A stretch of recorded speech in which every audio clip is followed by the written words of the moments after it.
আমার পাঠানটুলার বাসায় আপনারা জেনেছেন যে 5ই আগস্টও একটি দুর্বৃত্ত চক্র সেদিন হামলা করেছিল, লুটতরাজ করেছিল এবং আগুন দিয়েছিল।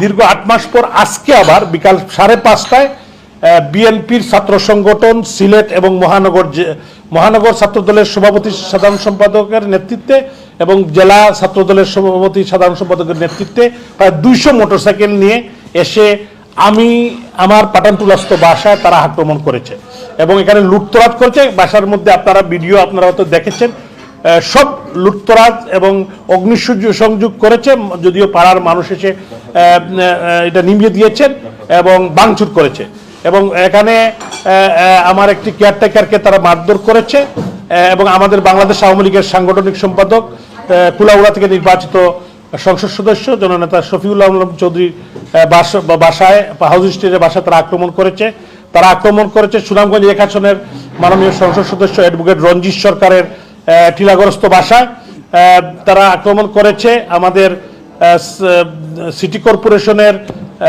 32 নম্বর ওয়ার্ডের কাউন্সিলর সিলেট সরকারি কলেজ ছাত্রলীগের সভাপতি রুয়েল আহমদের বাসায় আক্রমণ করেছে।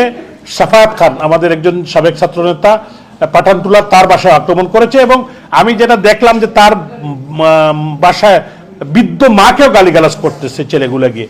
এবং আমাদের শফিক ভাই, আমাদের অ্যাডভোকেট মিসবাউদ্দিন সিরাজ সাহেবের ছোট ভাই, যিনি সাবেক ছাত্রনেতা মদনমোহন কলেজ ছাত্রলীগের একসময় সভাপতি ছিলেন, তার বাসাও আক্রমণ করেছে।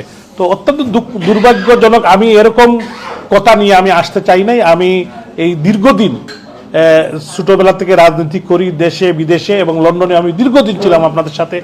প্রবাসী বাঙালিরা যারা আমাকে চিনেন, আমার মুরব্বিয়ান যুবক ছাত্র এবং বিশেষ করে আমাদের কমিউনিটির মানুষজন, এবং বিশেষ করে আমি বিগত সিটি কর্পোরেশন নির্বাচনে, সিলেট সিটি কর্পোরেশন নির্বাচনে আওয়ামী লীগের প্রার্থী হিসাবে সিলেটের মেয়র নির্বাচিত হয়েছিলাম।